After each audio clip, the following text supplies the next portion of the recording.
We give you the real, like we popping a red pill. Ain't no time for acting, it's like camera action. Real life is a script, real talk is what it is. Enlighten your sixth sense, we back at it again. Until you can't filter it, it's raw, uncut, no taste.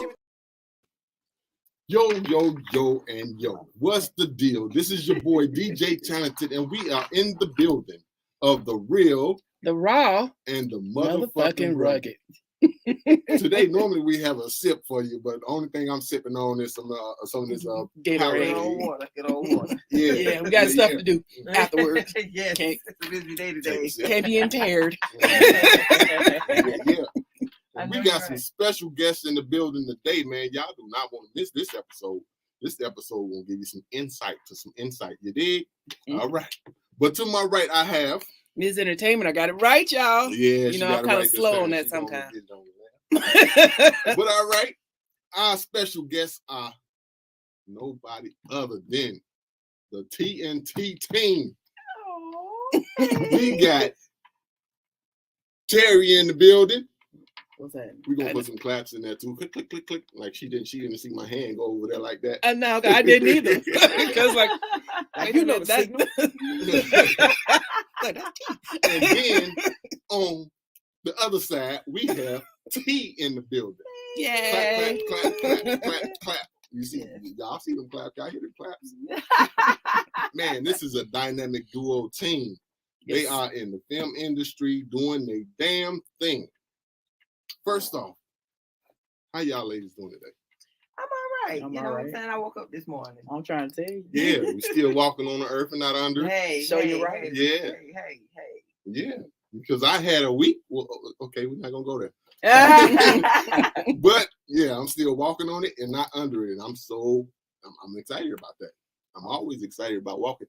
And breathing. I'm trying to tell you. Ain't nothing wrong with taking a breath or two. So we're gonna start it off with a little bit of an interview. Oh, okay. What do you ladies have on your plate? Shit. We just got to finish up a feature. We're doing a lot of post work right now. We've been having a lot of documentaries and shorts come our way. We've been having a couple of feature films come our way, a lot of music videos. Nice. And we're also creating, getting back into creating content. Yeah, like we're getting, creating bigger projects. Like we're trying to create features now. Good. So right now, that's what's been on our plate as far as the movie stuff is concerned. As far as the other business ventures that we have, we're moving on those too. Oh, yeah. We done started majorly investing and doing stocks and getting everything together for our future for retirement. Right. Like I tell my wife, you got to have your hand in different pots and taste some different sauces to see what's going to stick and what's going to make that money for you. But make sure you establish one first before you start branching out. Because if you try to jump in and just saying, I'm going to tackle this, can't be a master of none. True that. Yeah, I am all for having a couple of streams of income, but when people are like, I got 37 streams of income, I got 99 streams of income, it's like, sit your ass down some damn way. Right, I don't mind you doing it. You wearing yourself thin to prove to people that you can do all of this, and you don't have to do that. The only person that you are, against is yourself. Right. Like that, you are your only challenge. So you should only want to, beat your goal. Yeah, I'm only in competition with myself. It's okay to look at somebody else and say, not that, what I'm saying, that's something to strive to be. But be that perversion, but be that version of yourself. You don't have to be them. And that's where, a lot of people get it misconstrued. You can have 2 or 3 streams of income and still be okay. Mm-hmm. It's not about like I need $50 million in cryptocurrency and then I need like another $100 million in NFTs and now I'm doing it, I'm stock trading and all. It doesn't take all of that because a lot of people lost before they was able to gain. Which is why you need to learn all of that trial and error by focusing on one business first. Once you get that stable and you learn your ins and outs, then you can start branching off into picking up other little ventures that you can bring up to that level of your first one that you had all of your trial and errors on, things like that. And it's not, what I'm saying, I'm a firm believer in, even when you're doing all of this and you're trying to compare and do all of these things, still use that word no. No is a very powerful, powerful word. Right. And no matter how many times you say it, they'll be mad for a little bit, but then after a while, when their growth kicks in, then they'll understand why you said no. Because it's not for me to explain to you why I'm saying no. Right. If you ask me for anything and I say no, that should be it. Don't ask me no, but why? No, because I'm not going to explain it to you. If it's something I don't owe you anything. I don't owe you shit. Right. So let me ask you this now, being specific. What has been being in this industry? What is, I call it my good, bad, and ugly. What has been the good, the bad, and just a straight up ugly being in the entertainment industry? Well, on my end, the good is, you know, being creative with the projects and, you know, your input being validated and you're showing, you know, you just showing off, you know what I'm saying? You're showing what you can do. You're showing what you can do for people that doubted that part. Yeah. That's the good part for me. Yeah. The bad part for me is when they finally see you, if that makes sense. Like they know your work, but when they finally see you as in who I am, that I'm a sister and I'm doing what I'm doing in like a, you know, a different type of dominated industry, is like, oh. Okay. Then you become that bitch. Yeah, you become her. You know what I'm saying? Because it's like, and you know, it's like it's one of those feelings that you can get when you walk in a room, and you're just like, oh, she thinks she are.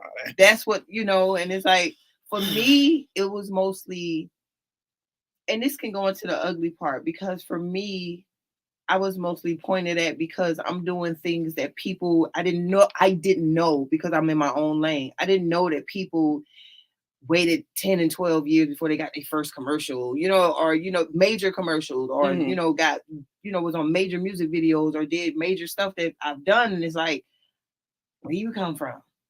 You know what I'm saying? Why I gotta be like that? You know what I'm saying? Or me walking into a room and I'm the only speck of pepper and a tablespoon of salt. So it's like, now I got to smile and wave and not say certain things. And, you know, if I stand up for myself, I'm going to be aggressive, you know. Angry, mad black woman, you know, and when you're doing that, and the extremely ugly part about it is you do have people that gaslight you in these places because they don't feel like that you are good enough. You're not supposed to be there. And I've had that on a couple of my sets. It was times where I was calling Terry like, these white folks made me cuss them out, but I'm telling you, I'm gonna put this screwdriver down and roll my stuff up out it. Like, it's like, because they don't believe you. They really don't. And, you know, I have video of it. Like, when I did a shoot and they went in and they was like, I did this, so I know what I'm doing. Messed up the whole set. And then I'm like, it cost a lot of time and money. Yeah. And then they finally looked at me and I'm like, I'm gonna let me do my job. Went in there, knocked it out in 2 hours, and they was like, oh, yeah. So it's like, but had you had trusted me in the beginning, we wouldn't have had to come to this. And then had to schedule 2 more days of shooting because of your 8-hour mess up. So, but you know what kind of works? It depends on how you look at it, because now unfortunately, we have to prove ourselves constantly. But it also proves ourselves that, you know, when they coming at you, that was my vindication. Yeah, because you got 2 more extra days out of that. And, you know, and I got the look of, oh, she really do know what she's doing. I don't do this for play. Really, you know what I'm saying? Let's say play. This is what I'm saying. I'm doing this for fun. Like, come on now, I love what I do. Right. But, you know, I shouldn't have to Sambo Sam for me to get it. I shouldn't have to shuck and jive for me to, you know, for you to want me to be in that same room. I shouldn't have to do that. Right. That's just how I feel about it. And for me, the bad is dealing with people that don't understand fully what my role is on their project, depending on what services they're hiring me for. Because I'm a DP and an editor, and I also produce. So if you're hiring me to DP, I need you to know what you need to do in order to work with the DP. And let me see, I guess the ugly is people not listening to what you're trying to tell them. You know what I mean? Yeah, when you're trying to advise or give people that, you know, look, you want this to be cost effective, understand why I'm telling you to cut this, or understand why we're telling you we don't need to rent this, or understand why this part of the story won't work for this location. You know, and, you know, like, they get upset. And it's like, first of all, you know, you're on a Blair Witch Project budget but you got Marvel ideas. That's not gonna Right. happen. Exactly. Not at all. Not at all. And then when you're hiring somebody like me, who I can't get my assistants who I get on big budget stuff because they cost big budget prices. Yeah. And now to be cutting into my discounted price that I have to, that, you know, I gave you for this smaller, you know, for this micro budget. Right. So it's like all of these things that you want, you have to realize I'm going to be the only one repurposing that furniture and hanging up those sconces and painting that wall. So you have to take all that into account, that if I'm doing a big project, I can hire an individual person to do all of that. Mm-hmm. See, when people notice that you do art department, they literally think, I'm like, this is not I Dream of Genie where I go in there and blink and then you have all the stars, moons, and green clovers on the wall that you want. That take days, that take time. Those are professional people doing individual things. Right. So if I have to come in there and do that, you're going to have to pay for that. Right. You cannot get upset that this sister needs the same type of money that Rebecca and them get on the white sets. And that's the problem that we run into, because when you coming back to me to actually fix it, I'm going to charge you my normal rate. And then you get upset and say, well, I can't afford you. Well, you were able to at one point, but then you doubted that. And I can't get mad at you for that, but I can actually choose how to move forward with you. Right, because you're going to learn today. Yeah. So some people like you know, they'll make you feel like, oh, you being mean. You're not being mean. I am literally it's straight business. And I know what I'm worth. You're not going to dictate what I'm worth because you don't have the money to afford me. Right. Especially for me, like when they come to me, I need a DP. Okay. Do you have this? Do you have that? Do you have your gaffer already? Like, because usually I choose my own team. But if you come into me for, you know, the DP, and I'm like, you don't have all of these different things, you got to pay for that, because that means I have to do all of this extra work. I have to wear 4 or 5 different hats. So it's like I said, on the indie side, a lot of the people, when they come to us with their budgets that they have, and not everybody, but they'll come to you with like a small shoestring budget and expect then a DP to literally do the job of the grip, the job of the gaffer, you know what I'm saying, the job of DIT. And I'm like, okay, I can do all of that, but you got to pay for that, which means I got to bundle all of that into my day rate. And I got to bring my gear, and I got to set up my own lighting. You know what I mean? So it's like, I'm not just... Sound. Right. And you know what I'm saying? And I got to do sound too, depending on how small the budget is. So it's like, okay, yeah, you thinking you coming to me for a DP, but this is why I ask you a shit ton of questions before we even get there. So that my first question is always, what's your budget? Because I have to get an idea of what, you know what I'm saying, like what you're trying to bring to the table. And I'm like, okay, I only need your budget for the camera and your lighting department. That's all I need. So, I don't need your entire budget, because some people will make the mistake of giving you their whole budget. Like say, okay, my whole budget is $3,500. Okay, is that for your camera and your lighting department, or you talking about for your whole project? So folks that don't know what DP is, briefly explain what DP entails. DP is director of photography. I control the look of the picture, the look of the film, basically. Yeah. So that's just like the simplified version. Yeah. How did that differ from a director? The director tells people what to do. Basically. I'm just saying. The director pretty much they handle the talent if they're like a talent director, because you got different types of directors. You have actors directors, and you have technical directors. A technical director, they will work a lot with me as the DP and with her as the production designer, versus an actors director, which what most folks here on the indie scene are and don't really know it. They don't know or understand my job, but they trust me. So that's why they hire me, because they know my work, which means they won't really have to interact with me as much. So when we do get on set, I already got my shot list, or I already know the shots, and the director focuses on the talent. And they just let me know, okay, well, I don't like this angle. Can you choose a different angle? But they don't articulate how they want it. I will be in control of all of that, because I'll be coming up with my own ideas and my own shots, and they just tell me if they like it or not.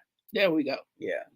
Now, we was talking about difficult people, and I was expressing earlier, you know, I had a challenging week dealing, and it always seems like it, and I hate to say it, is dealing with women. How do you guys, you know, deal with difficult people, or which one is you prefer to work with, men or women?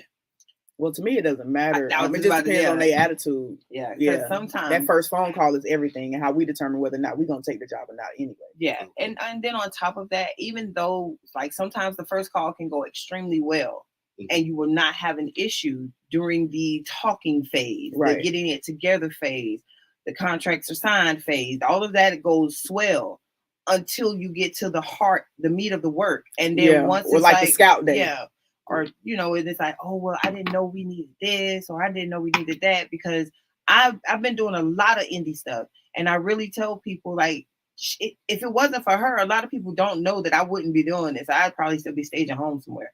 And it gets to the point to where they don't even realize they need an art department, because you'll have somebody say, oh, I rented an Airbnb. And I'm like, okay, you rented an Airbnb that look like we on the beach. Yeah, and that's you a big talking issue about, with a lot of you're indie talking folks. about the nightlife in New York. I can't make a beachfront property look like the nightlife in New York, but you're going to try to shoot it that way.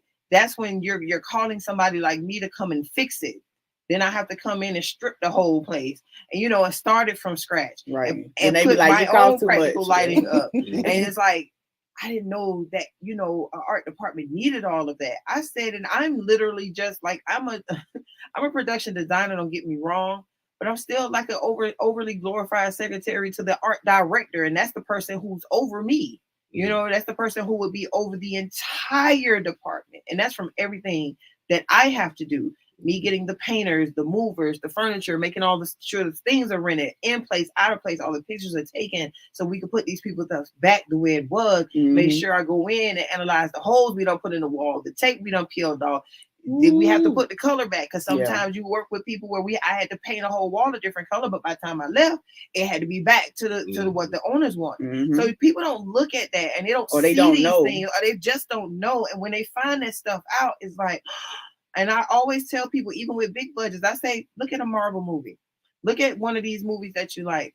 The art department is huge. And if you ever get a chance to look at a budget, a real budget from a film, you wondering why the film costs $20 million. That art department budget costs more than that camera and that lighting budget. Like, the art department got 11 of that 15 million. And you're like, why did the art department get so much? Do you see them people flying in the damn air? Do you see? Did you see the helicopters I had to put together? You know, and like we build all of that stuff. Yeah, because those are props and stuff and like that. People don't know that stuff costs. The materials cost more than the labor, and that's where people, you know, they're like, oh, I didn't know that was gonna cost that much. Can't we just take that up there? No.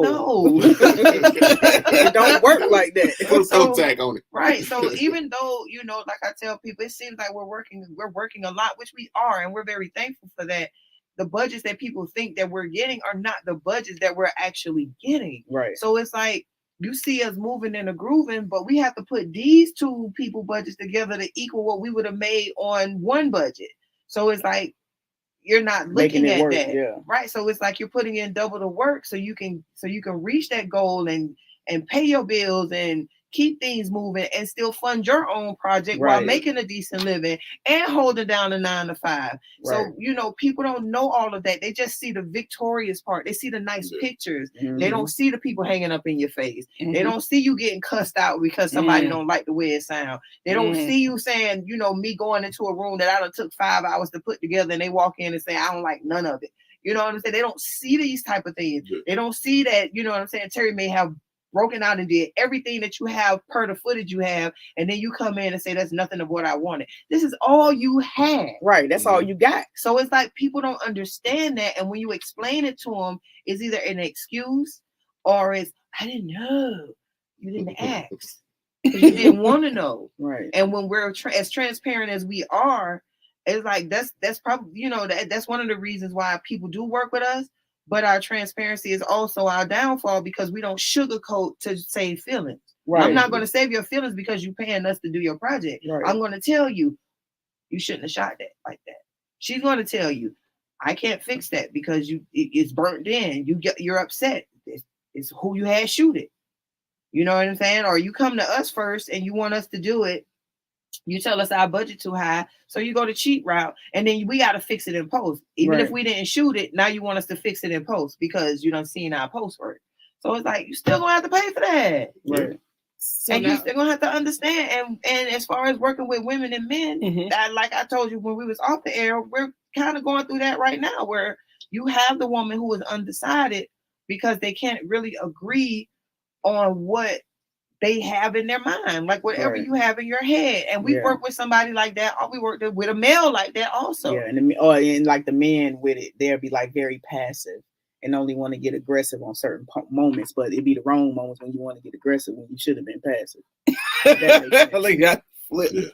So it's like it's the part like I was telling you earlier when the alpha kicks in, and it's like this is my. They turn into Johnny Gill, my, and it's like okay, well, like right, you want to act like that? Okay, so tell us what you want to do. Tell us what you want to do. Then you got crickets.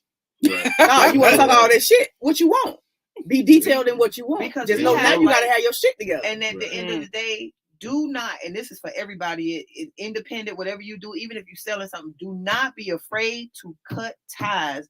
Even if you work with that person for years, do not be afraid to let them go. Right. Do not bend your rules to, sacrifice your professionalism for what you do. And you already, if you know your shit, don't let nobody tell you something otherwise. Yeah, don't let nobody come in. Don't be afraid to say no. That's why she said no is the most powerful word. No. And when they start comparing you, go to you them. let it go. Because I've had somebody compare me to somebody else. Oh, I'm good on that. I don't, you can have that. Right. Well, I need you for 2 days. No, you don't. Or when I went to such and such, they charged me such and such. Oh, you can go right on. Go right on back. Thank you for letting me know. Go back. Right. Or if somebody try to pull that, we've been working together for how many years? I've been doing this with you for how long? Somebody else. That's when you start letting them know. I'm unavailable. Right. But if you've been working with me this long and you still trying to pull this, what they tell you? Mm-hmm. Yeah. That means I'm tired of it. I am tired of it. So don't be afraid to cut ties. Please continue to value your worth. Don't let nobody shortchange you. Let no be your best friend, and be fully transparent with people. If it's garbage, let them know it's garbage. You know how many scripts I just like fixed about. Well, in the past month, about 3 or 4 scripts. I literally like help people trim the fat. Like, you don't even need this conversation. This don't make no sense. This whole scene shouldn't even be in here. Like, I'm doing that now. I'm getting in the script editing. Didn't even know I had the niche for it. Yeah, I told her she's a story editor now. So it's like add that to her list of credentials. So you know it's what like I'm saying? now, and I'm doing it and I actually love it. So that helps with me, continuing to be transparent with the person, with the customer. So it's just like, whoever coming to patron you, use your services, whatever it is, just don't forget those things. If it's something, you ain't trying to do everything for the almighty dollar. It ain't that serious. Some people expect it though, but that's why we set them expectations in the beginning. Yeah, we let them know, and if they try to come at the end, well, you said this. I ain't say shit. Exactly. Look at that contract. Here go the contract right there. Refer to your contract. There you go. Refer to your contract. Yep. So, because some people like they'll really do that. They'll really come in with the we friends and we cool. Yeah, we cool and we still can't be friends. But this is business. I'm trying to tell you. So if I'm telling you no and I don't like this and this don't go here and you didn't say that and you got to pay for that, that's fine. But once I'm out the door and my office closes, hey girl, how you doing? And they looking at you like, ugh. I'm like, what you mad for, girl? That's business. Now I'm back to me. What's up? Right. Like, you trusted us enough to come to us. Don't start trying to pick every little damn thing apart now because you trying to, you have your own intentions. Right. Nah. Ain't none of that flying around here. Ain't none of that.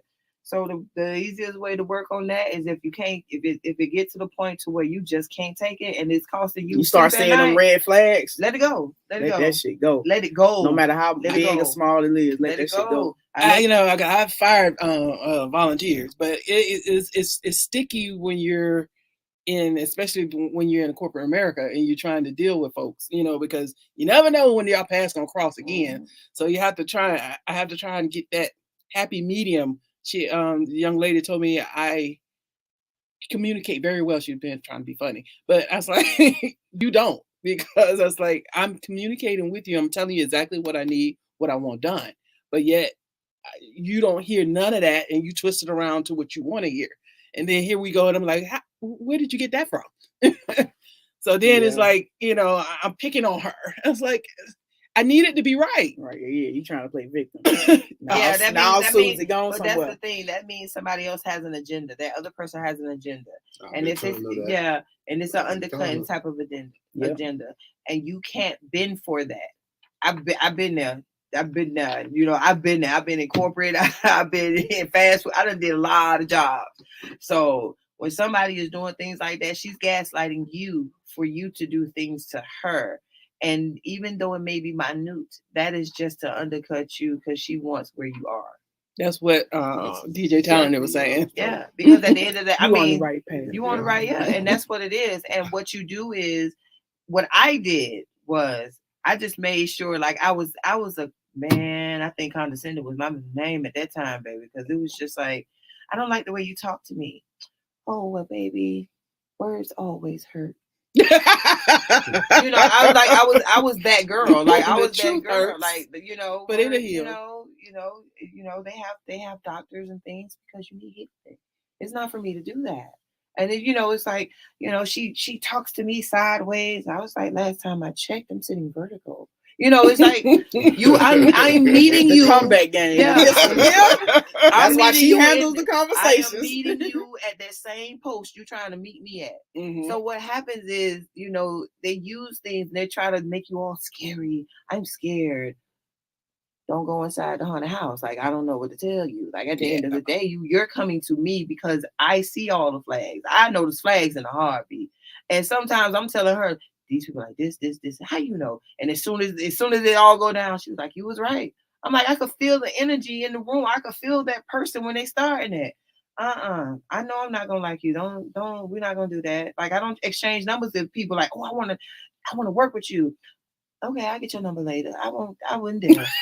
I guess my I'm getting a buffer in between. So because I'm at the top, I'm trying to bring her along, but she's fighting me, and that's like, you know what? Let me get me a buffer in between where I deal with them, they deal with you. Well, it seems like the universe is trying to tell you shouldn't be working with that person, but you. I'm hoping that because I'm hoping she just go ahead on like because she's already told me I don't know if I can deal with all these people and their egos and all. It's like, you the one with the main ego, but okay, that's fine. But it once sounds like you should have been cut ties a long time ago. I need to cut them ties so you can bring that when that new person come along. But you can't bring the new person in because this person sticky. It's sticky, and I get it because that normal me was like, you know what? I had to bring in a mediator. I say I have no problem getting rid of a volunteer because this is a volunteer. None of us are getting paid for this. It's but we still providing a service. So I want to be the best at it what we're doing because we're putting on an event, for Black History Month. So I don't know. You just look at your options. If you get rid of her, can somebody else fill in her job? Or I'm looking for different people. I'm looking for folks. Okay, yeah. Definitely. I got some interviews next week. Well, you already on the right track. I got some interviews next week. It's not about buffering because the only thing you need to buffer for is your car. You ain't got to do none of that. Child, don't pay that no attention. You let that stuff go. Exactly if it's not serving its purpose, baby, put it back in the shelf. You ain't got to worry about that. I'm sorry, because I'm a banger. The mic, yeah. That's why my baby, the mic. I know. So let me ask y'all this: as a couple, what has been the greatest rewards and challenges of working together? On a particular set or a project. The greatest challenge is trusting each other, and I say that because I was the one like when I first brought her in, I did not trust her. Oh, so because I didn't trust her on set and things like that, that really almost caused fuse between us. Mm-hmm. When literally I need to learn how to trust her job. You know what I'm saying? That goes into trusting her. Right. So once I figured out how to do that and I let that go, we all right. Good. We can definitely speak on that. Girl, let me tell y'all something. No, but actually, and that drove a wedge in between us for a good little minute because it was like, you like my work, but you don't trust my work when I'm in front of people. And, it was one of those things to where like one time she completely snapped on me on set. And I was very professional. I stayed quiet because she was in charge of the set at the time. But after, I think it was like a week or two later, it was like,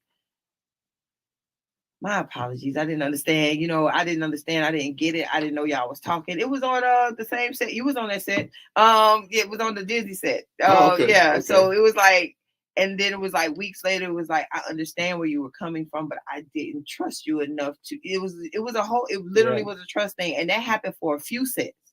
And, we didn't like some sets we didn't even communicate on at all. Right. And I was I was showing her things, like I was telling her like, look, you're the DP. I'm the production designer. I need to talk to you. I need to know what colors you're going for. I need to know what mood you're in. And it was like, did you read the script? I'm like, Yeah, like the script ain't telling me what I need to know. And then it didn't have that detail in there. right. And I didn't understand that because I had never worked with a production designer before. So I had to research and learn how to do that, you know. So that's why I said, yeah, in the beginning, our main challenge was I didn't trust her because I didn't fully understand her role. Once I did, it got way better. Okay. And I had to make sure I apologize every damn day, however long it took. Because I'm like, we work well together. We are dope together. So I need to figure some shit out. Yeah, but when it comes now, I'm not gonna lie to y'all. When it comes to editing, and I'm doing my post supervisor work and going through these scripts and helping her, I need my glass of wine when I'm working with her on that stuff because you know she goes into editor mode. Editor mode and DP mode are two different modes. Yeah, so when she gets in the editor mode, it is 2D tooth. Like it's like fine details. Like does this A go here or does it go here? Smell apple, you know, it's like, get out my face. And she'll just turn around and look at me and say, I need to know this stuff. I'm like, right now, I'm like, this is my job and I need to know this. Say, right now, you're being asked you 20 questions to get you to be detailed. I'm gonna do that. So now that I am like that, she does this thing where it's like, well, you didn't specifically say that. I'm like, look here, Martha.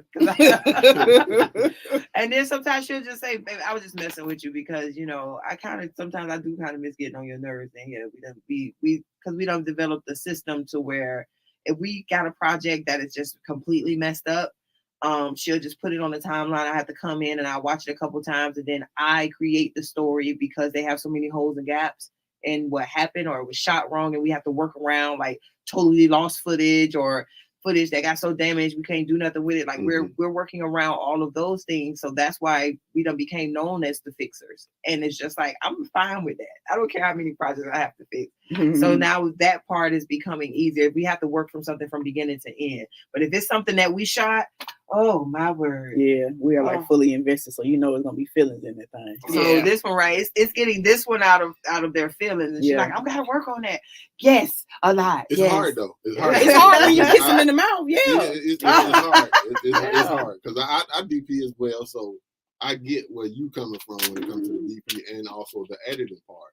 Because then sometimes she jumps in and can you make it look like this? Can you do this? Like I did all this already. You want me to go back and do right? Because sometimes you know it depending on like how much they understand of the process. They don't understand what it will take. That process it will take for you to get what they asking for, and then if they don't give you the time to get through the whole process, it's you know what I'm saying. It kind of like y'all start kind of like bumping heads. So it's like But I do a little editing. But I have a vision, which that's where we have our problem because I am a communicator. But sometimes he's just, I guess, selective of what he hears. No, this one be wanting you to do two of the same thing, just different. The way that she do it and the way that I'm trying to pacify it because it's like I know what I want, right? But sometimes you have to see a different version because it's like, oh, that actually looks better. Okay, I get what you're saying. Okay, I am Kion on that one. Once we lay it down, I'm good with it. She's the one that's like, no, look at this. I'm just giving you your options. I'm like, oh my God. I had to like kind of teach her just because I'm giving you this option does not mean I do not like what you have. I am letting you know you have more options. So before you go with this first idea, you need to see all of these other ideas first. And for me, it's like if we already agreed on this idea, or if this idea is already going that way, then you know, I felt like it was like ride the wave, child. Just keep staying on the same path. We good. We do it right. And I come in like you know, like a boxing coach. We doing good. We doing good. Don't stop it. And for me, it falls in the trust realm because it's like I sometimes forget that she can see every detail from beginning to end. So even if we right there in that beginning stage, she done already seen that we need to slow down the music at this point. She know how many seconds that this clip is gonna be for this clip, so she know what certain moments gonna hit. So it's like, okay, when you telling me to do stuff in the beginning, I'm like, well, babe, that ain't gonna work. Like, I can't do that this way, what you asking for. But then when I finally do it and I sit back and look at it, I'll be like,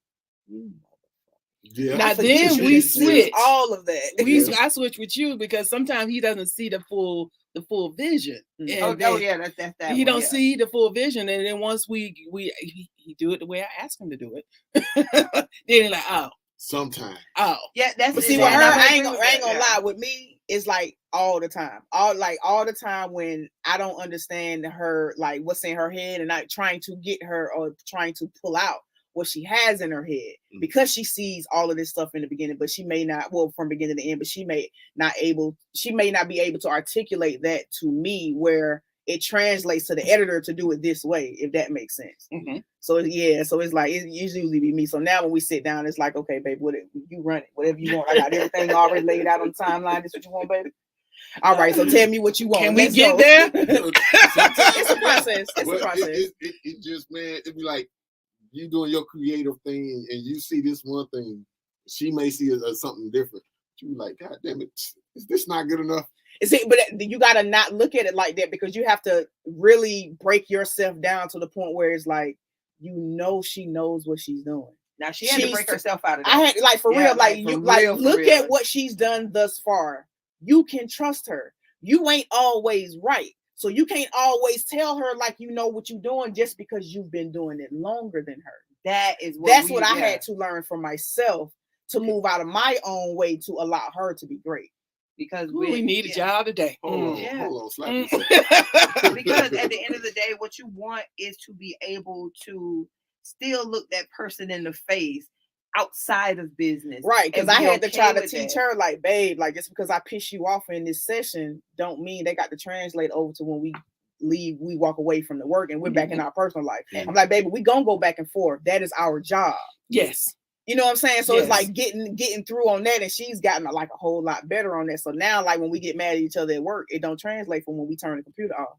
Right, because and that's only, and I'm being honest, that's only due to the fact that she was willing to work on the I was willing to change, because I knew my, you know what I'm saying? Like, it's me identifying the flaws once I knew that they was there and seeing how those flaws affected her. And I'm like, then in turn, seeing how those flaws affected both of us and the project. Okay. And I'm like, I can't continue to have it keep going the same way. And then I got to deal with this shit on our personal side. Because you got to be able to not mix business and work just because y'all kiss each other in the mouth. And that was one of the things, and that's the main thing. You have to be able to listen to each other, right? Even if it's something you don't want to hear, because it's been projects where even though we still went with my vision, some of the things or some of the points that she made to me were actually valid. And we ended up using a lot of those points. But it'd be my delivery that fuck up the process and don't even allow it to get there. Yeah, because it's like all frustrated and you mad. And I'm like, what you mad for? And it's like, I'm not mad. You're not listening. I'm like, I'm not listening the way you want me to, but I am listening. I may not be able to technically give you the vernacular you need for you to understand what you need to do, but you're not trying to learn my language. For us to be able to get through this, right? Or to find that happy medium, so we can get through it. So it's like now we've worked on that, and 20 projects later, it's like, we're able to sit down, and when she sees me get frustrated or I see her getting frustrated, it's like, okay, let's just sit back. You got to use the bathroom, right? Let's take a break. Let's take a break. Let's just take a break. Give me a cup. Yeah, yeah. And sometimes it's like, babe, you want to drink? Yeah, let's just unwind a little bit and come back to it about an hour or two later.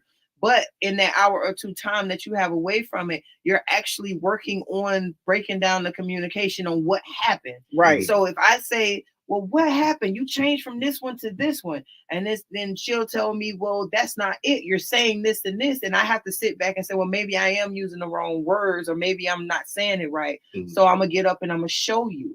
So, and I didn't know certain words meant different things. So, she was showing me that by still, telling me how she felt. And I'm still telling her the same thing, but we're listening. Right. I didn't have any hard feelings, and we didn't try to combat each other. Well, you did this, that's why I did that. Or you did this, that's why I did that. Right, because that's when you're in your feelings. Right. Mm-hmm. So once we do cut that computer off and I do put the notepad down, it's like, okay, girl, what you want to eat for dinner? You know what I'm saying? And we'll pick, we can even pick the conversation back up, but we'll only pick that conversation back up at work. Right. Okay. So it's like you at first, and she been very honest with y'all when she said she didn't know how to cut that off. She didn't know how to separate work, home, relationship, outside, inside, because she never had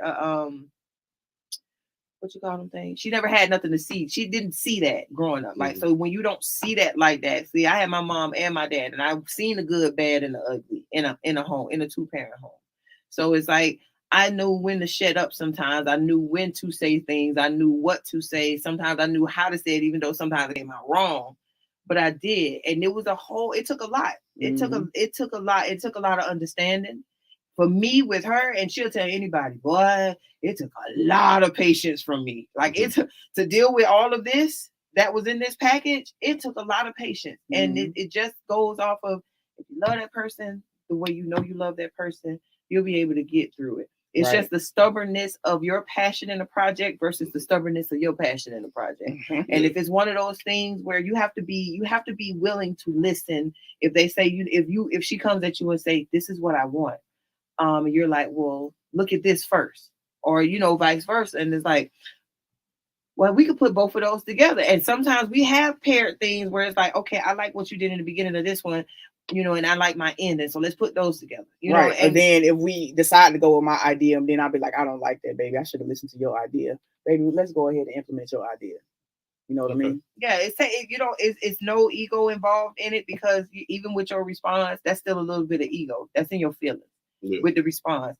And with you, that's your alpha kicking in, because it's like, I know what I want. And it's like, let's dial that back. And it's like, y'all find a happy you medium. can still get what you want. Right. You just sometimes we have to take that hat off and like, let me just listen. Yeah. Because sometimes I don't know. And I always, it used to be a power struggle with us, because it's like, okay, you're an alpha, I'm an alpha, but you're telling me you're coming at me like this, like and I'm talking to you regular. Don't come at me, with a blaze of glory, trying to tell me this is what I do. I've been doing this for this a long time. And that's what I used to get hit with. Yeah. And I'm like, you're not understanding that I'm already on being considered on the level that you're on, and I did it in a quarter of your years. That means I'm good at what I do. Trust me. Understand that I'm not saying anything wrong. Mm-hmm. It doesn't matter that I can't hear what you hear. My ears are not trained for that yet. Right. And I also had to understand that even if I do think that she is wrong, I need to allow her to get it out, and also have the patience to allow her to have that time to realize that's only if I'm right in that instance, that, okay, yeah, what I'm doing is not going to work. You know what I mean? So I can't just tell her at Front Street, no, that ain't going to work, baby. No, I need to implement her idea and let her see it through. And if she watches it a few times, yeah, baby, that ain't. You know what I mean? So sometimes it takes time to do that. I mean, it took time. Yeah. I'm not saying it ain't gonna be work, but if you love the person, it's gonna work. Because it's times where she'll rearrange a whole scene, and it's like, look at it this way, and it's like, no, but I like what you did in the middle. You know what I'm saying? And we're very honest with each other. Yeah. And then after she watches it about 2 or 3 times, she's like, yeah, babe, I don't like that part. Now, what you want to do with the middle piece I cut? Okay, we're gonna marry these two together, and then we're gonna see what that looks like. Right. Or she'll be like, I don't want to use it. I just want to do something different. I'm okay with it. Because I know she know what the hell she's doing. But that went from it not being okay at all, right? You know what I'm saying, to being okay sometimes, to now it's just like, baby, I trust you. You know what I'm saying? Like, right. Hey, because now the only difficulty I think we have is like, and it's literally small. If she's telling me that she wants something, or she has an idea that she wanted, I'll tell her how many steps it takes for me to get there, and I'll let her know that may be too much time, or this ain't the project for that type shit. Right.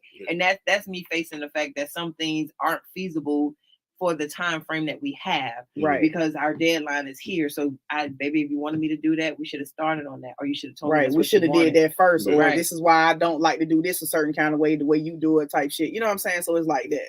Yeah. So just get over that little hump of maybe dialing it down, what I'm seeing, and him listening and not getting upset because I'm changing things. Right. Because it's the job. Because the job is also to be okay with change, and I have to keep reminding myself that, because I can't expect just because I cut this timeline this way that she ain't gonna have no issues with it. Right. I have to be okay with that change. You know what I mean? Yeah. So, and then also, it does take time. I am still working on my patience, and this is me, but I'm working on my patience with understanding that certain changes are a longer process than others. Mm-hmm. So me working on the fact that I have to wait until I'm like, okay, well, babe, you know what? Just let me know when you're ready. Yes. And you know what I'm saying? And then sometimes I have to do that. I have to walk away. You let me know when you're done, and then I come in with my my thoughts and changes and whatever. But he just have to be open to my changes. And at first, in the beginning, I wasn't really open like that At all, baby. because it was like, well, my say she goes, wouldn't I'm even right, live you on the wrong, first and that's page. it. Yeah, and that's how it was. And even when I did my first documentary trailer edit with her, I was like, you're looking at it from what you've been doing all of these years. I'm looking at it because I've watched a shit ton of these and I'm the audience. Mm-hmm. And it took a long time for her to see that. It took a long time for her to see that I never paid any attention. I'm only looking at it from what I like and what I think the client likes. And what the client likes is not what they know, because I know, you know what I'm saying? Mm-hmm. So I'm sitting back there and I'm like, have you ever thought that I'm the audience? And this is why I'm telling you that shot does not look good. It's shot very well, but it doesn't fit right there. It fits over here. Mm-hmm. You know what I'm saying? Or if we're doing something like investigative journalism, it's very hard hitting. We're going this way. We can't go that way because that's Lifetime. You know what I'm saying? That's going to, maybe a news network, Mm-hmm. very, very PG. You want this to be R to X. We're talking about war on people. We're talking about this. This is what they want in your face. We're gonna shock factor. Yeah. So we give you in your face. And then, you got to know when to dial it down. Know when to dial it back. Yeah. And then you have to know that some people may want stuff in their face, but when they get it in their face, it's like, I ain't want that much. Right. Then they scared. So you gotta dial it back. So it's just like when you're editing something that may be y'all project. Babe, look, you said you had this shot. We didn't shoot it. And this angle don't look good. We're going to have to pick something else. That is up to you to say. You could be angry, but then you just say, you know what? Well, babe, what you think could go right here? Right, because the goal is to get to the end. Yeah. Right. The goal is to finish the project. Right. As long as you guys keep that in mind, y'all can be all right. I think sometimes for him is as the DP to trust his instinct, because as the director, I'm concentrating on the actors and making sure they, giving me the expression. But he's like, sometimes like the shots, it's like, do whatever you think is best at this point, So sometimes it's him just trusting himself too. Oh, okay. Well, you, being a DP for myself, I don't know about nobody else, but I get nervous once I'm starting to do the film. Okay. Trying to make sure that I'm getting this and getting that. And most of the time we wearing multiple hats. Yeah. So you gotta be careful not to overthink. And that's when I'll go to her so she can help me dial down my overthinking, because I'm an overthinker as well. Yeah, because if I'm directing and I'm still doing all the art and she's DPing and doing all the other hats, and she's like, this is too much, and I'll just pull it to the side. I'll hold her hands. I'm like, babe, it's all right. Calm down. You're thinking too much. Now, what are you doing? What do you got to do right now? I'm about to set up the lights. And that should be the only thing on your mind. Let everything else go until you set those lights up. Okay, baby, I'm trying to go down the shot list, but it's not working. Guess what? We're going to make it work. And I trust you. And I trust you're going to go shot by shot. Stop looking at the whole So it's also, too, when you do start getting nervous, realizing your power and not overcomplicating it. Yeah, and that's what usually happens. Yeah. So right now is she's a totally different person. It's night and day. It took some years, and we still have our little kinks, but she's a totally different person from overthinking on set, doing too much. Sometimes if it's something that if it's a project that we know going to go somewhere, I'm like, baby, calm down. You got to be careful not to be too creative. Right. I'm like, calm down. We don't need that. We got enough of this. B-roll gonna take care of the rest of that. Don't worry about this. You're gonna be all right. And she's like, yeah, thank you, baby. We got this. I got this. So let me just go by these two shots and we'll be okay right now. I say, don't look at the whole page. Look at the first shot. Let's worry about that. Yeah. All right. Calm down. We setting lights up. Did you finish the lights? Right. Yeah. So now I'm at the point now where, like, when it comes to like shots, if I'm working with a director that's like particular about their shot list, I tell them up front, don't tell me about no other shots. Only tell me about what's next, because that's all I need to focus on. And if you're directing, I am one of those people who do like the director to be involved, but involved to a certain extent. So if it's something that you see him and he's like, okay, babe, I know this shot is this way, but I need, you see him, like figuring that shot out. You as the director should be able to have that come over there and it's like, okay, so what are you trying to figure out? Yeah, what are you trying to get? okay, what if we do it like such or what's your idea?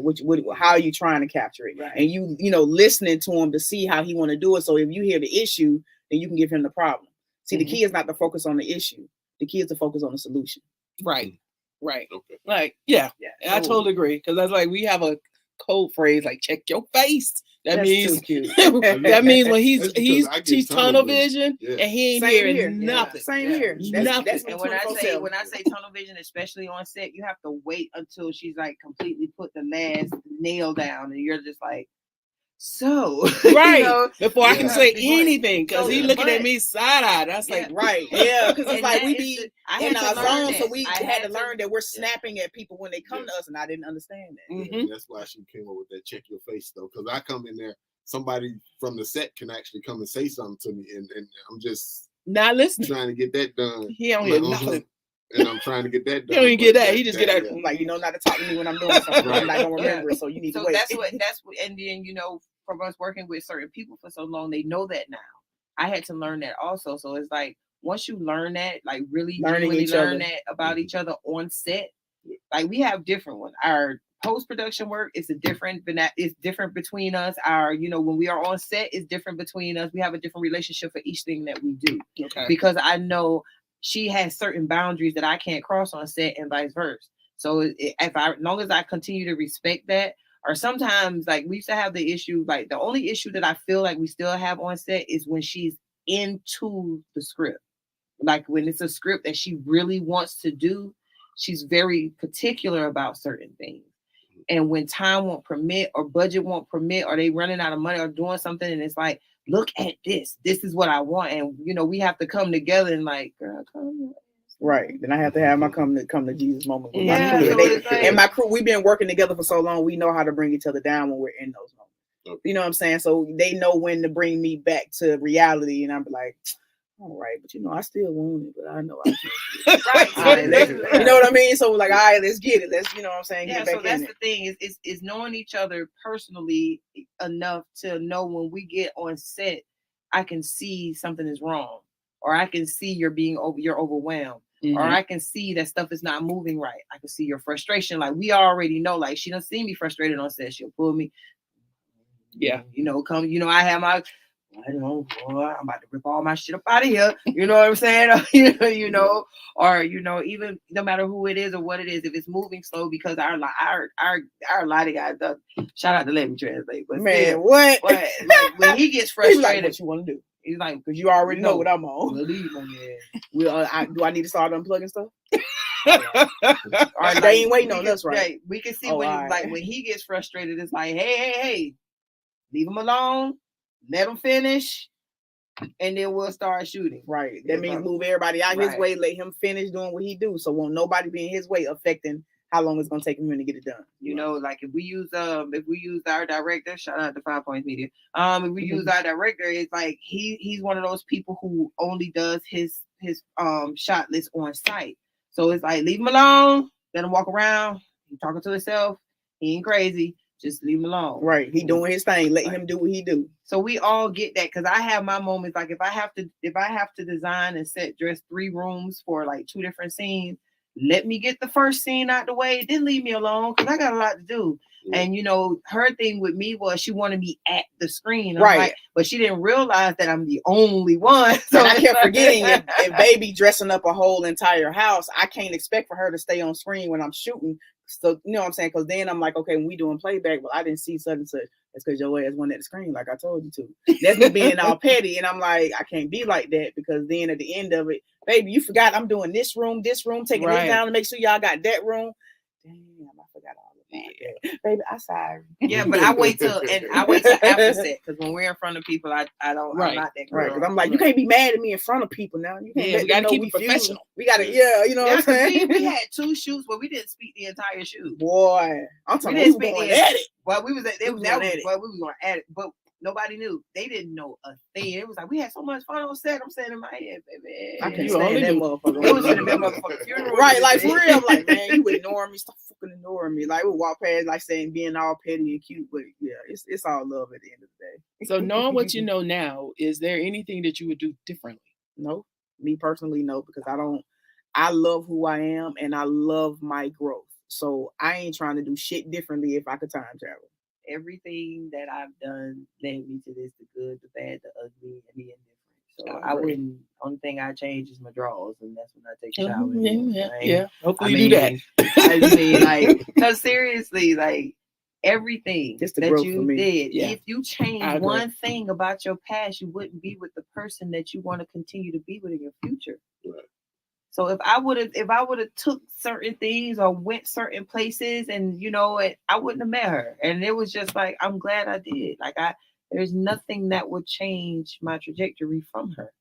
Same And here. that's how you have to feel about each other, even at work. Yeah, even at work. I Because mean, it's challenging, being a couple and y'all work together too. Yes, it is. Because y'all got to know when to give each other the space, and y'all got to know when to like really be all in for each other. You know what I mean? Yeah, So because like, when work picks up, and she's way more busier than me. And I've noticed that even when the tables are reversed and I'm busy, I get it, because she finally said, it's kind of lonely. You know what I'm saying? You working? I want my attention. You know what I'm saying? You want your attention, and then it's like it literally just happened to us the other week, because I was just like, you ain't doing that with me.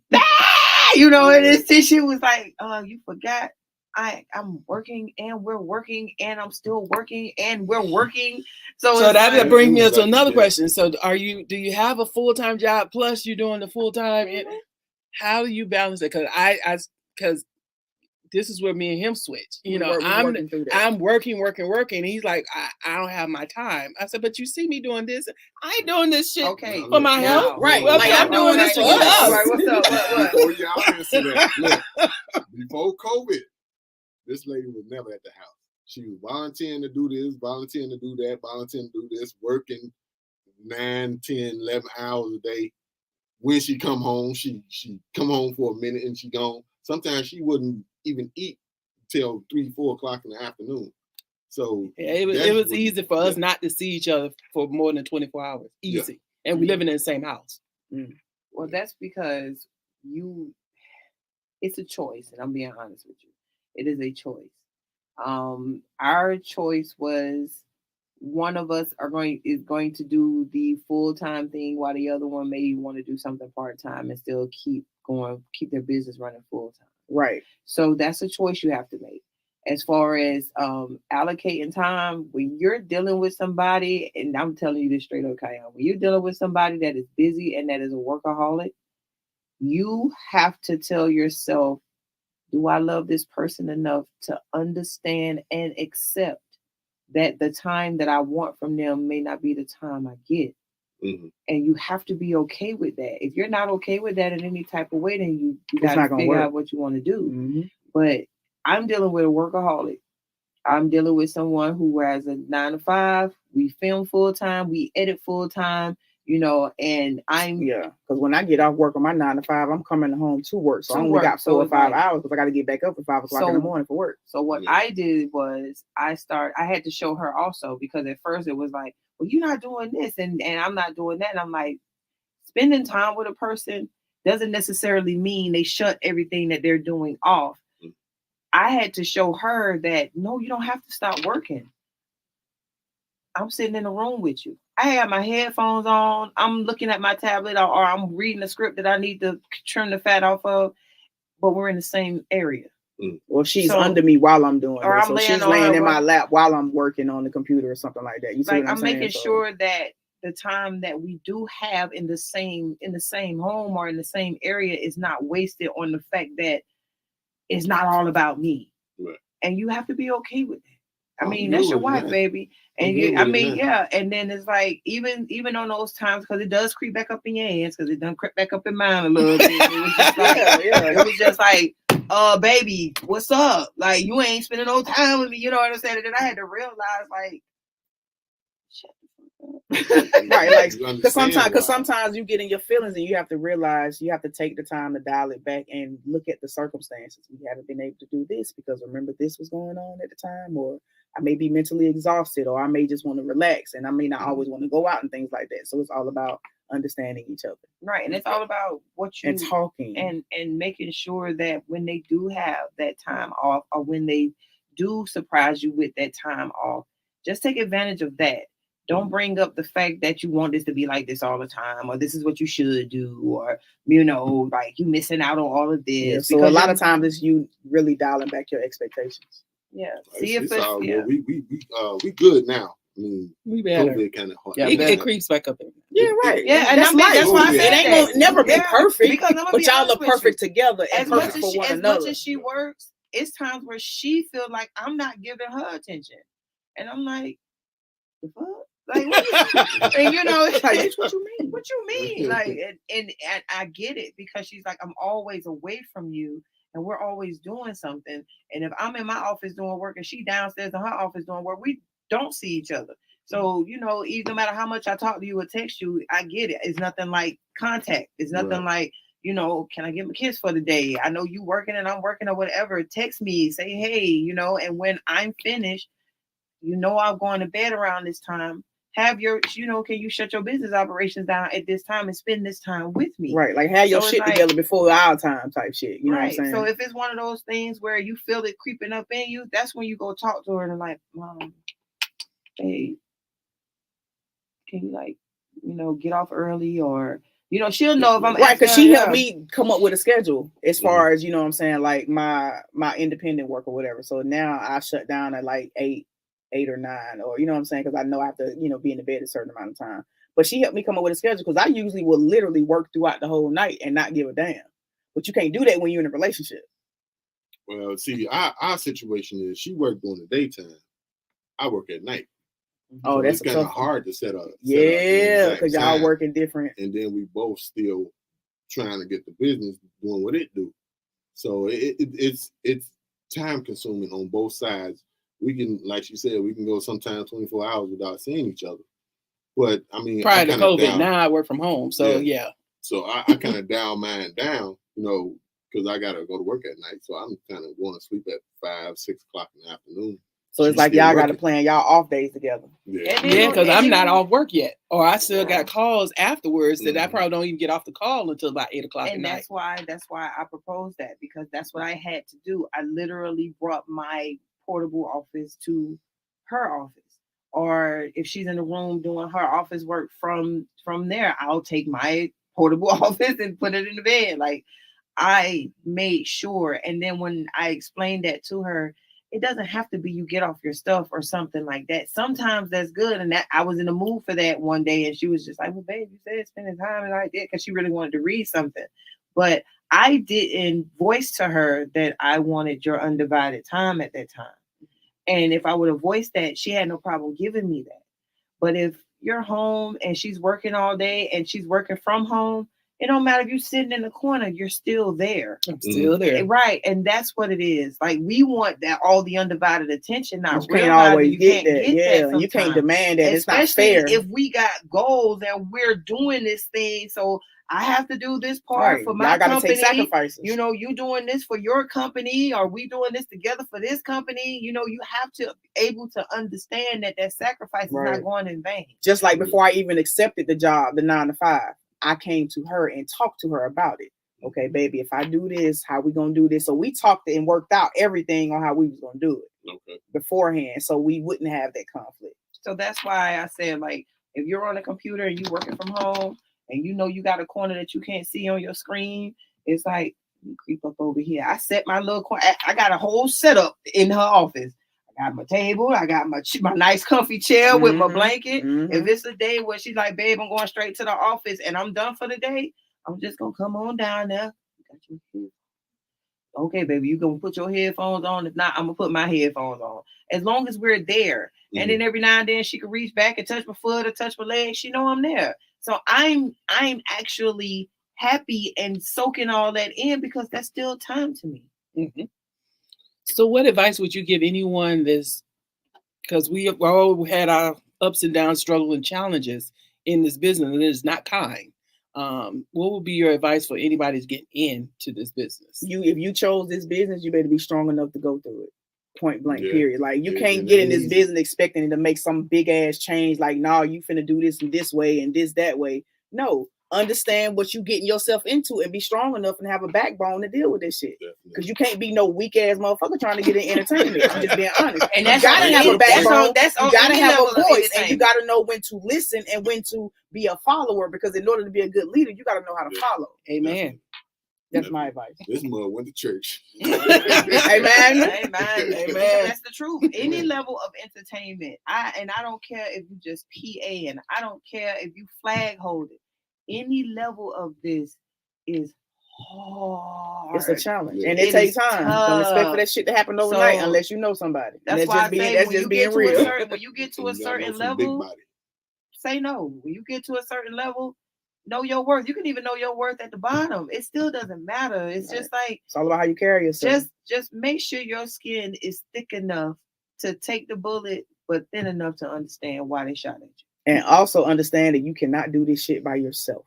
Yes. Right. It is a village. It is Woo! entertainment for a reason. This is show business. This is a business. Get out your damn feelings and realizing you cannot do it alone.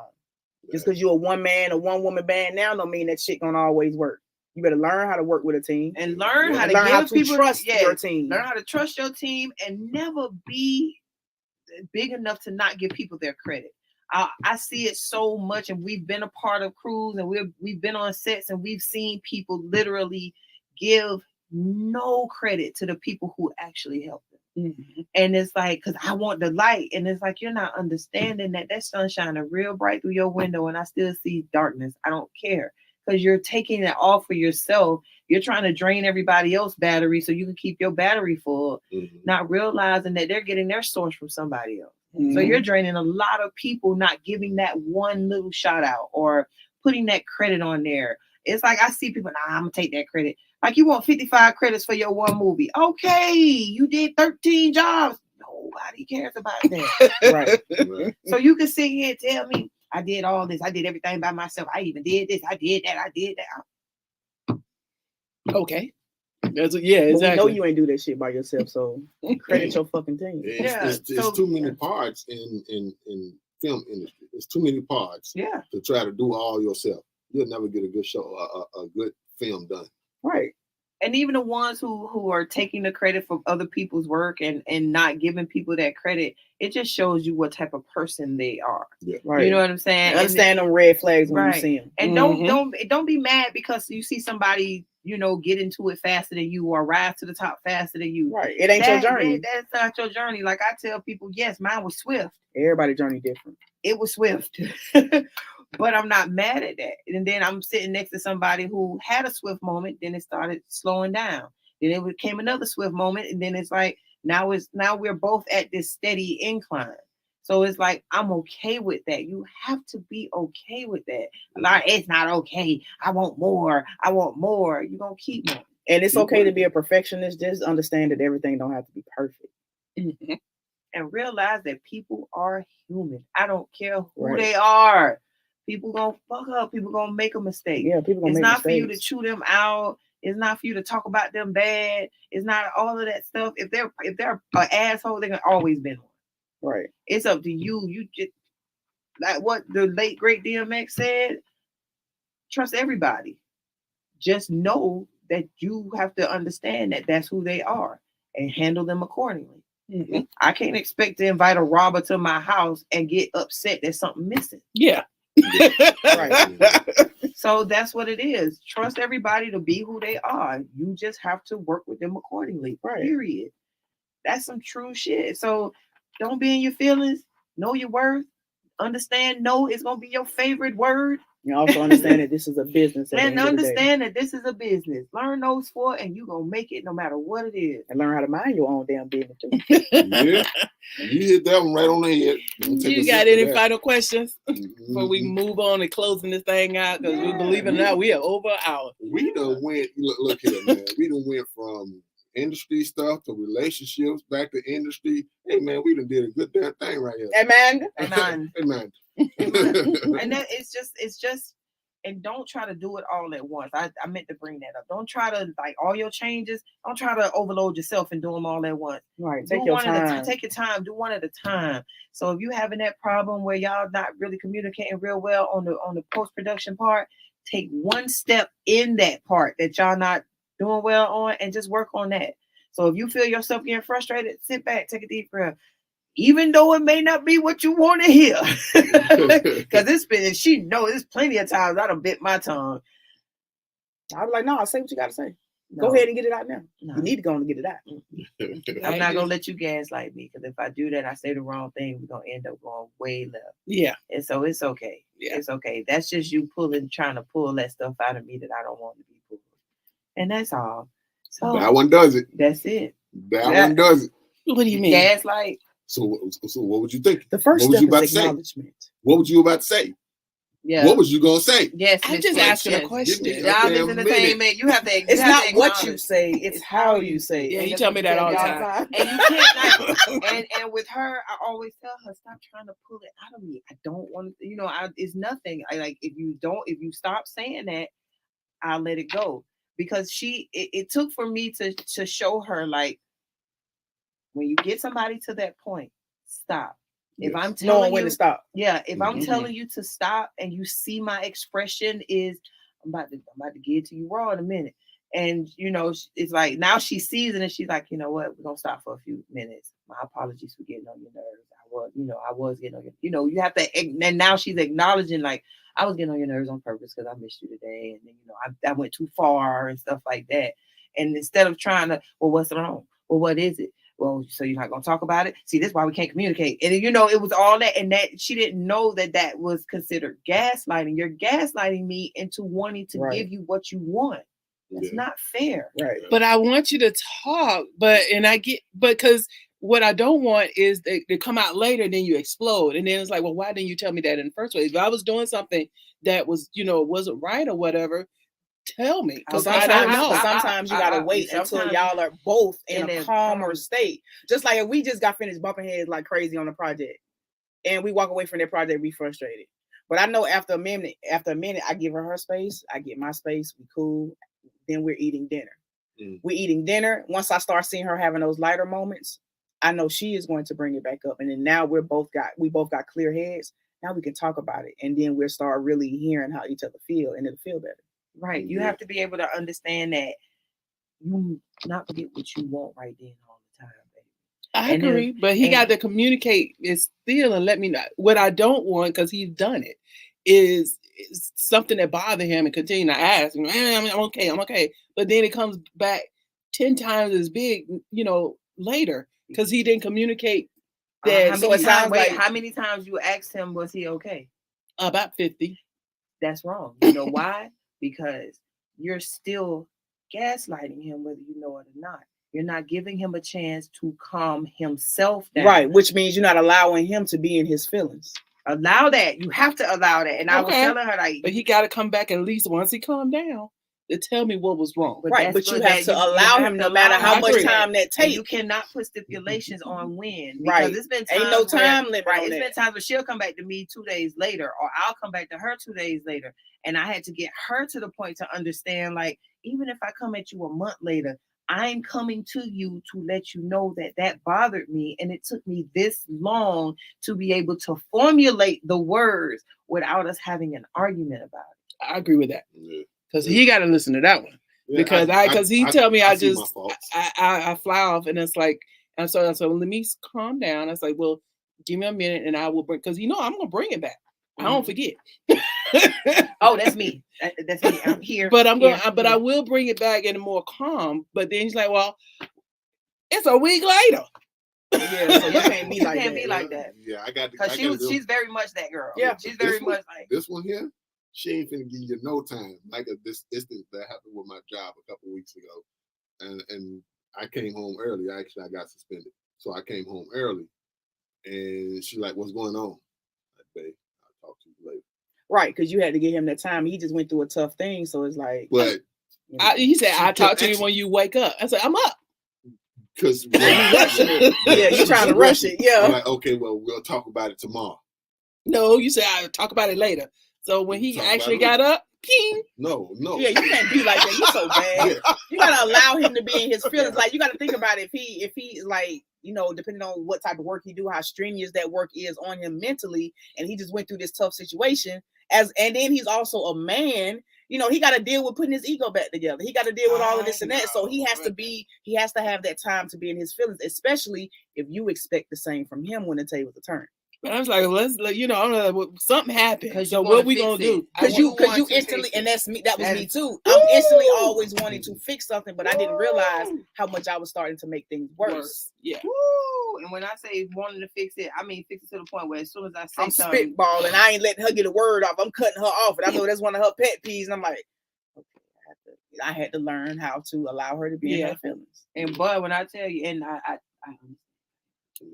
So it's like it's one of those things that you're speaking, but you're not being heard. It's like you're not being listened to. You're hearing me, but you're not listening to me. And I always used to tell her, like you're hearing me. I'm listening. No, you're not. It's a difference. Hearing me is just that it could be anything, a tree falling. I heard that. But when you're listening to me, you're looking at me and you're invested in what I'm saying because you want to fully understand what's wrong. Yeah. But give me that time to calm down. Yeah. To formulate my words, to get my thoughts together, so I won't take it out on you. 2, it won't be a misunderstanding, and 3, you can genuinely help me understand why I was feeling the way I was feeling. Right, because you forcing him to try to get that out of them right then. He just got. I know something. It's going to force him to snap out at you. Then guess what? It's going to turn into something else. Because then you're going to get mad at him for snapping, and he's going to be like, "Well, shit, you should have been fucking with me when I." You know what I'm saying? So it's like it can't be like that. But I know something wrong. I need to help. Yeah, like right. But you can't. Sometimes you helping is you not doing anything. Yes, I totally agree. When you allow, like when she started allowing me to calm down and then talk about it, and then I fully seen that she was listening, it made it easier. And then when the tables turned and I started acting the same way, and I was like, oh no, she was like, babe, you're doing the same thing I used to do. And then you have to check yourself. Because sometimes we do tell each other stuff that we don't want to hear, but we actually need to hear it. So sometimes those lashing out at you are literally him saying, all I'm asking you to do is leave me alone for a little bit. I'm going to talk to you. Let me get myself together mentally. And you can't come in like, all right. Like you can't come in and give me a time limit on my feelings. It don't work like that. Don't come in here all rainbows and sunshine and I got clouds in my day. You sit there and talk about well, what's wrong? What can we fix? Fix your ass a sandwich and get out my face. That's what you're thinking. Right. So when you're asking, you're thinking you're doing a good thing. Like, what's wrong? You okay? Are you okay? Like she stopped asking me, am I okay consistently? She'll ask me, you okay? I'm fine. And she'll hear the way I'm saying it, and she'll look at my face. She'll like, okay, I'll give you some time. And she would let time go by. And sometimes when she did that, I started coming to her. Right. Because you gave me that time to get out of my feelings. You gave me that time to breathe. You gave me that time to mentally prepare myself to either have more emotion or less emotion about the situation. Or sometimes I notice too, if she is feeling some type of way, I won't say anything. I just walk up on and give her a hug and just start, giving her affection. So sometimes you don't have to say anything. Yeah, because even if he's in a bad mood or something happened, just going up to him, giving him a hug and saying it's going to be okay and walking away, even though I know it's going to be tough because you want to know. When I tell you, be a hard one for her to learn, boy. See, that's why I say growth is a motherfucker. Growth is a motherfucker. I walked away, but as soon as he was like, he woke. Ping. So what happened? No, she walked away. That nigga I did. You asked me about 4 times. So can we talk about it? Right, and then try to ask you like 4 different ways, like it ain't the same shit. I'm like, baby, you trying to pull it out of me. You just stop trying to pull it out of me if I already said such. Like, I'm like, baby, please. And I had to go to sleep. I went straight to sleep. Yeah, so I waited. But as soon as I woke up, as soon as she heard something going on in that room, she was at the door. Can we talk now? No, I don't do that. I'm like, no. Because sometimes some things, and you have to be okay with not everything being a discussion. And we both had to continue to learn that. It's hard. Yeah. Because I'm a communicator. Yeah. And we are too. We now with no problem. But let me tell you something. I am an aqua to my heart. Baby, I will shut down like they coming to cut your power off. I will shut down. I will not say communicate a lot and not say anything. Right. Because sometimes if she said something that truly hurt my feelings, because you have to get to the point with us, nobody can hurt my feelings. Probably my mama. You know what I'm saying? Not my sisters, not my family members. Nobody can hurt my feelings but her and my mom. And I made it that way to where it's like, okay, so if you're telling me something that I need to hear and it's hurting me, I'm like, okay, I'll actually, there's been times I'm like, okay, baby, stop, made your point. Like, you starting to hurt my feelings. And then it's like, if she's still in her petty moment, it's like, oh, okay, but she'll still stop. And then like, once I calm down and I'm like, you said this, and that was totally wrong. Like, you said that to me and you know what I've been through. You said that to me and you know how life is for me. And I'm saying things like that. And she's like, I didn't realize that. Mm-hmm. And that's when her, demeanor changed, and it goes from I'm mad at you, or now I'm being petty with you, to let me understand you. Mm-hmm. And let me figure that out, and let me realize my F up, so I can sit there and apologize to you genuinely, and not just apologize to shut the situation down. Right. So some of that stuff, like, because I'm very inquisitive. She's a fixer. I'm very straightforward. She's overly straightforward. Very assertive. She's assertive with hers. You know what I'm saying? I am a nurturer by heart. She's not at all. So it's like showing her those things and having those things frustrate her because she didn't know these things is as literally it helps. So it's not them being distant, because I had to show her, no, I'm not being distant. I'm just letting you know I took my feelings out of that situation. So when you come at me expecting me to feel a certain type of way about it, I won't. It's like you're showing me what you don't want. So I'm adjusting myself to that. So while I'm adjusting myself to that, you can't get mad that what emotion you want to pull out of me is not coming out like that. So I'm not being nonchalant. I'm not being mean. I'm literally taking myself out of that situation so it won't affect me the way you would want it to. Mm-hmm. So that's me biting my tongue, going in the other room, telling you to get out my face a certain way, you know what I'm saying? Or I'm going to cook. Bye. I'm just going.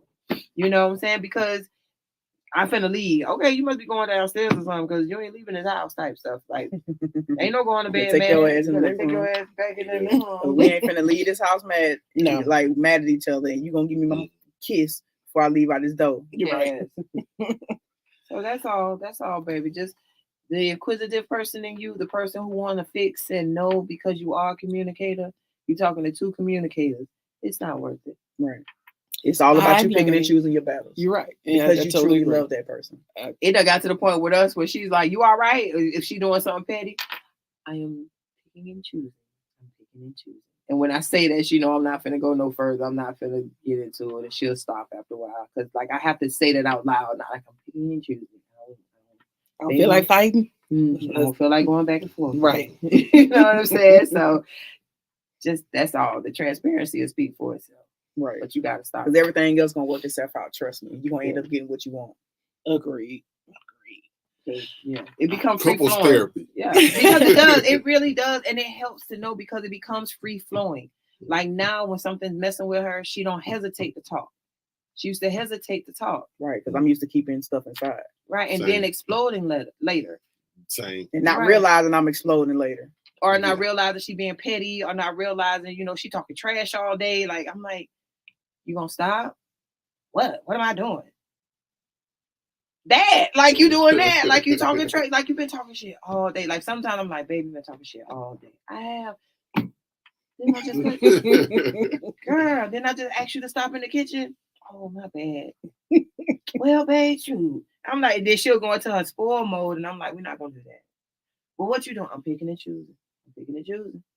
I'm going to the room. I see you later. Go in your office.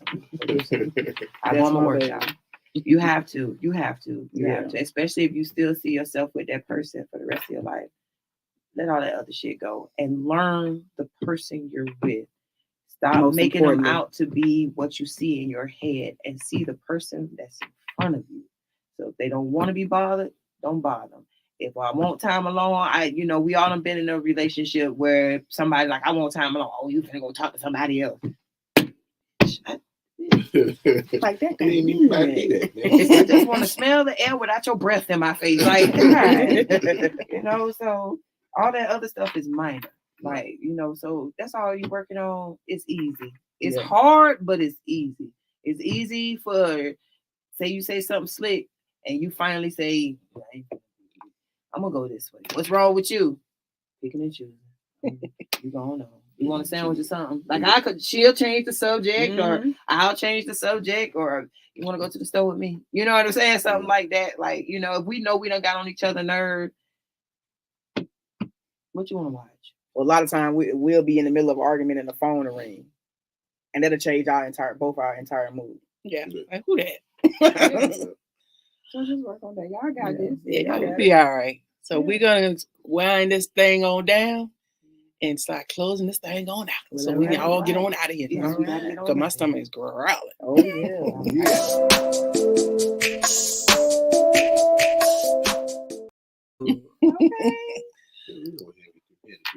Yes. So this is the segment, Did You Know? So this segment, we will celebrate and acknowledge an African American and their contribution to making this country great. So we know February is Black History Month, so happy Black History Month. But we celebrate Black History Month on our show every week. So today we celebrate Mr. Louis Latimer. Who is Louis Latimer? Well, Louis Latimer was he's known for the carbon light bulb. Now, as Thomas Edison has been credited for perfecting the light bulb, but the innovations used to create long-lasting light bulbs with a carbon filament came from the African-American inventor, Louis Latimer. Latimer, the son of a slave, began work in a patent law firm after serving in the military for the Union during the Civil War.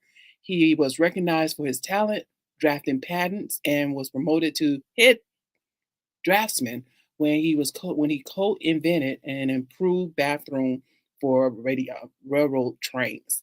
So today, Mr. Louis Latimer, we celebrate and salute you for your contributions to making this country great. Claps, And more claps. Yes. All righty. So, last segment before we give our final thoughts for today.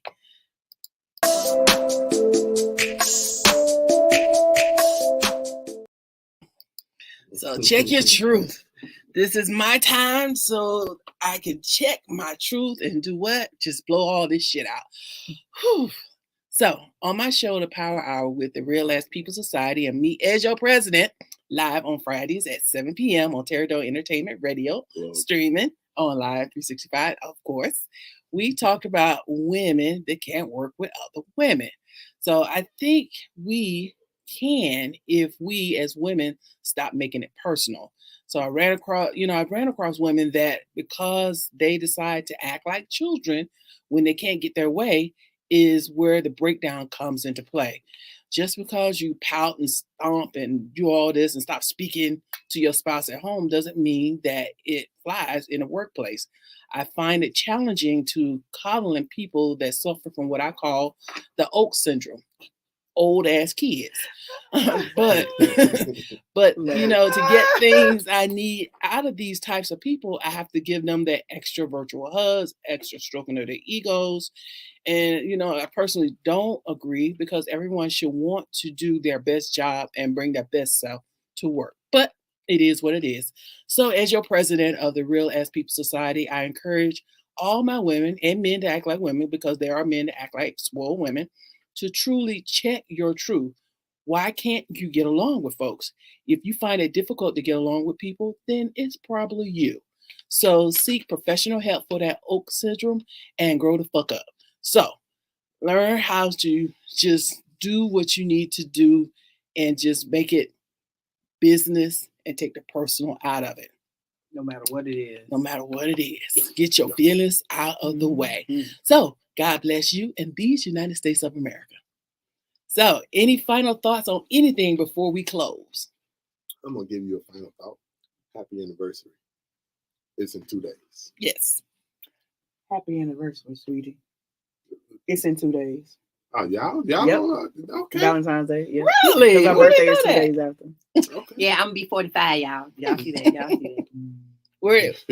We got married. We got married in Vegas. We went in theme. I was dressed as a prostitute and he was dressed as my pimp. All right. I love it. Because we already said that we're not having like a whole wedding. We'll just do a reception. I'm not gonna lie. I'm not one of those girls that dreamed of a big old wedding and all of that stuff. I guess that's a waste of money. Man, it is. All you're doing is paying a lot of money for other people to come see your happy. You paying Right. people to come and see your happy. I'm and good look with cute. all that. I'm so good with that. Girl, let's stand in front of the judge. You good? I'm good. We straight. Boom. You know what I'm saying? Now we'll have a party to celebrate. Oh yeah. That's why when because even with my birthday thing, people thought I was gonna throw this big old shindig. Hell no, y'all, child, please. I only invited people that I genuinely care for and I genuinely love, and it's gonna be no more than my fingers and toes, honey. I ain't got time for all the people in my house. I don't know y'all. I'm not gonna pay for all y'all to come. I ain't got time for that. You know how much food costs, and then travel, child, and then I have to get all that stuff. Child, let me shut up. Well, that's our final thought. That's your final thought. All right, Terry. Oh, I'm good. Happy. Yeah, but still learn to say no and learn how to mind your own damn business. Ain't nothing wrong with it. Right. And learn and like truly understand that everybody's journey is different. This is a business. Don't make it personal. Business and personal. Two different things. Don't make it personal. Two different things. That's way more than two different. Oh, we also wanted to say thank y'all because we really enjoy y'all. Thank you. Same here, because y'all gave us some stuff that really yeah, you right. Some thinking stuff. Yeah, like we really truly enjoy y'all show. When you be having me on a little real ass question, I did not. Yeah, so and y'all keep up the good work. Y'all still doing it. Y'all pushing it. One thing I do encourage people to do is take that word trying out of your vocabulary. Because as long as you keep saying what I'm trying to do, you will continue to try the rest of your life. Just say, I am doing, I am on the verge of, it's leading me this way. But, I am, not what I'm trying to do or I'm waiting on. Don't be waiting on nothing. Don't be waiting on nothing. Unless it's a bus and you need a ride. Just get it together and keep pushing forward. Everything is not going to go your way that you envisioned it in your head. But as long as you keep getting up and keeping that same vision, you're going to make it to wherever you want to go. That's right. Man, she said it. She said it. Shit. All right. Think positive. Think positive. Yes. Always think positive. So don't sit there and think because of what you can't do and all that. The more you say negative stuff up here, it's going to translate into the atmosphere. Yep. Yeah, it is. All right, y'all. It's a powerful situation. I know you're right. All right, before we close, a few words from our sponsor. Teradome Entertainment. We turn your fear of dreaming into amazing realities. If your dream is to become a photographer, we have a nice intimate photo studio just for you. If you want to record that next hit song or do voiceover work, we have a state-of-the-art studio also for you. If you want to professionally record your own podcast, well, we have that too. Check us out at www.teradomeentertainment.com. We are the only ones to turn your fear of dreaming into amazing realities.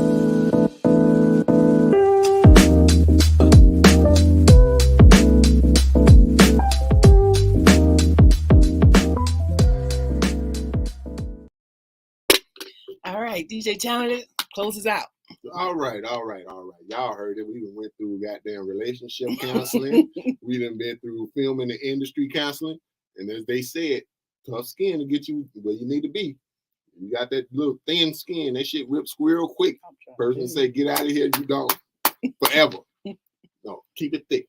So again, as the commercial said, we have a location for you, whether you want to be on the radio, podcast, you do your own music, recording, mixing, all that. We have a location there, and also the filming location. Podcast. That's photography location. And I ain't had no drink today, so I guess that's what the problem is. I cannot. I love. But I am DJ Talented. You can check me out on Instagram, DJ Talented_1.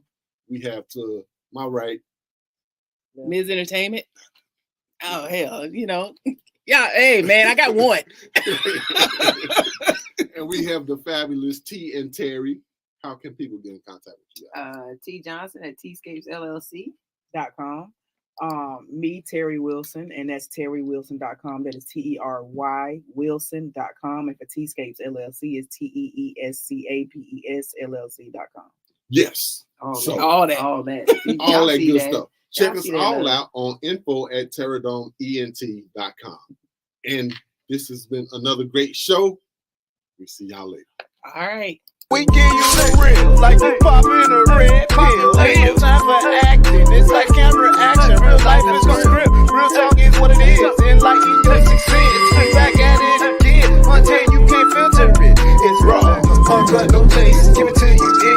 face, fresh off the chopping block. Delivery every Sunday. Rugged, it is the show with substance. Guaranteed you leave with something. Put that in your pipe and smoke it. Pour it